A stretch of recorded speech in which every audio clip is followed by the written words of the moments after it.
Hello and welcome to another instalment of Brews and Views. We're going to be continuing on with the commitments of real men.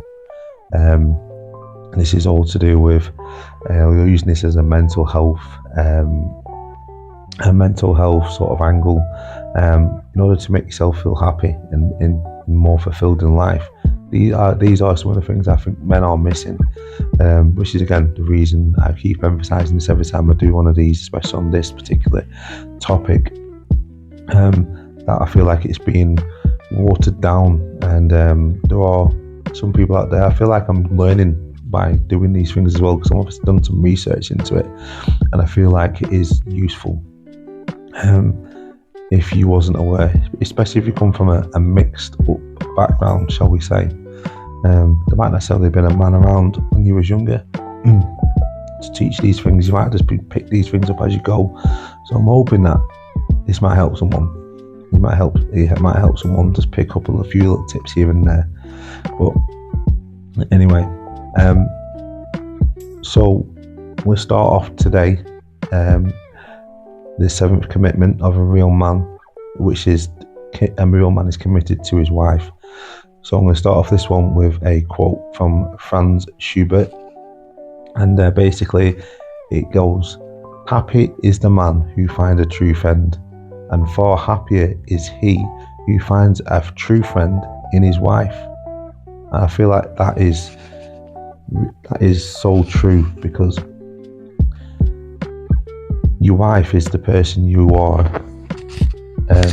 wanting to spend the rest of your life with. That's the person who you are going to be with probably more than anybody else, or at least you should want to be, right?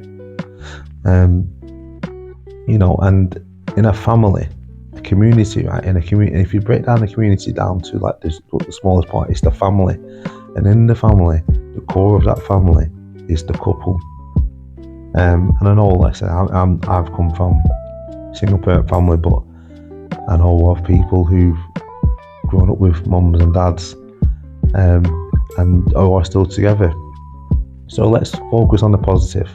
Let's focus on what we would like, and what is probably the ideal situation, and what we can always strive for. Because a lot of the time, we look at the negative, we focus on negative, but who doesn't want to find that one person and live with them and have everything that you want? The love, the friendship, the companionship, and everything that comes along with that. So it's all right, and I can hear the voices, saying, "Oh, well, people get married and people get divorced and all that sort of stuff." Yeah, it does happen. But there's also a lot of people out there who stick together, thick and thin, and take marriage very seriously. So the man and the woman, the couple, generally, they're there together, aren't they? So they were there before the kids, and they're there after the kids. So how does a man commit to his wife? Okay, well, he's chosen her for one. So then he should want to spend time, quality time, listening, communicating. Now, I know that I've been guilty of this quite a few times, but we need to be, I'm saying we men, we need to be attentive in that sense, and all that. Sometimes that women love to talk. We like to get to the point. Yeah, so we have to be able to allow them to express themselves and talk to them, and allow them to talk back to them and summarize potentially what they said, and show them that we're all listening, and we have to be able to communicate. I know we might want them to hurry up and get to the point sometimes, but these are our life partners. These are the people we've chosen out of the world that we want to be with. So why not spend some time talking to them? Why not stop yourself from wanting to rush, and invest a bit of time in your relationship, and give them next one. Yeah, give them the next one that we'll talk about next is affection. And I'm not necessarily talking about sex, but It's little things, little glimpses and little tokens of love. Just a touch sometimes could be enough. A hug, a cuddle, messages, some kind words, just something like you might notice, and just send a kind word, let them know that you're thinking about them. Also, being a provision and being the provider, giving them, again, we live in a world these days where there's generally a man and a woman both go out to work, and then unfortunately we have like things like nurseries and stuff raising our kids because it's difficult, and financially it makes sense for people to go out and make money in order to provide for the families. But more often than not, the man is the one who earns the most in most cases. Because some often, again, this might be wrong, but often the case is the woman will have to take a part-time job and partly raise the children herself, while the man is in full-time work doing, and bringing in more of the money, generally speaking.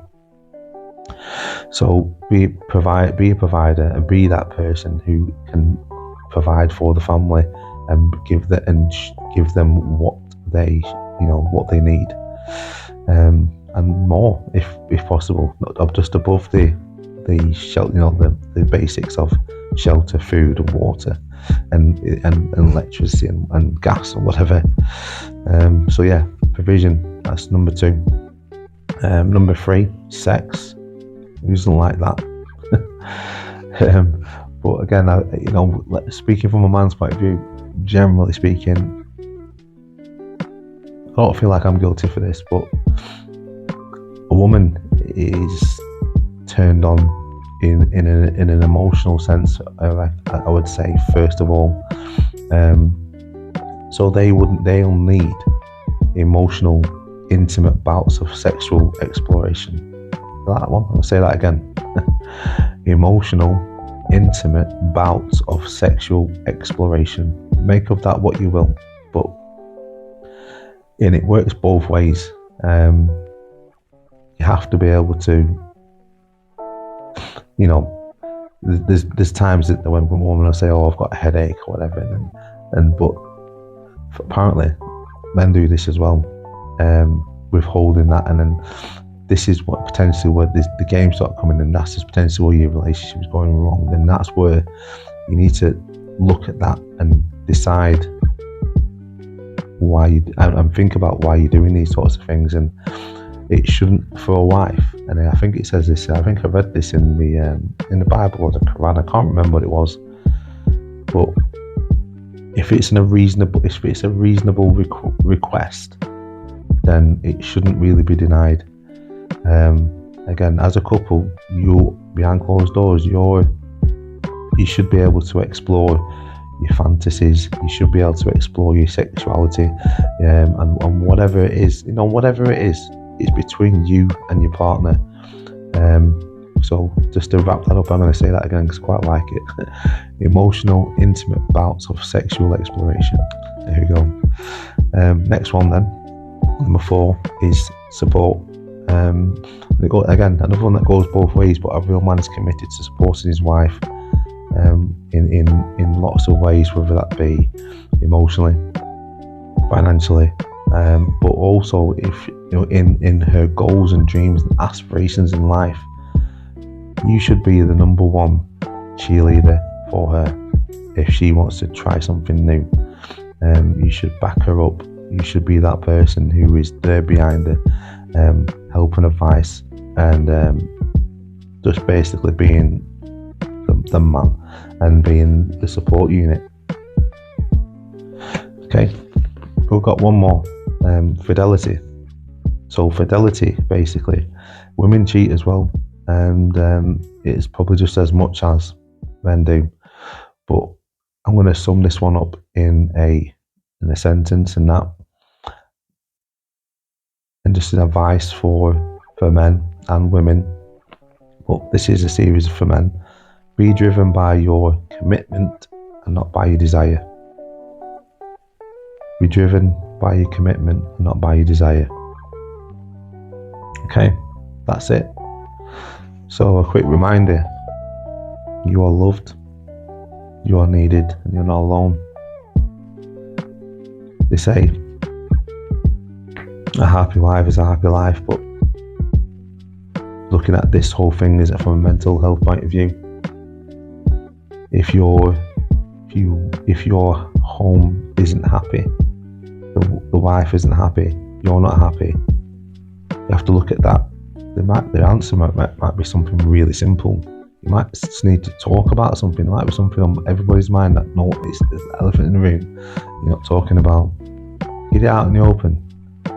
It's not a case of starting something new with somebody else. Because a lot of the time it's just going to be the same. You need to work on your relationship. A long-term relationship, a marriage even, needs and requires work. It needs to be some give, some take, some biting the tongue from time to time in order for it to work. I'm not here to give you relationship advice. That's not what this is about. But as men, we should, if you're not, be fully committed to serving our wives, serving our long-term partners, and just letting them know that we are there to support them, and we can be a safe place for them, as well as providing for them and protecting them. But yeah, that's it. I hope it was useful. If you did like that, share it, comment, whatever. Let's start a discussion. If you think anything I said was wrong, I'm happy to talk about it. Until next time, see you soon.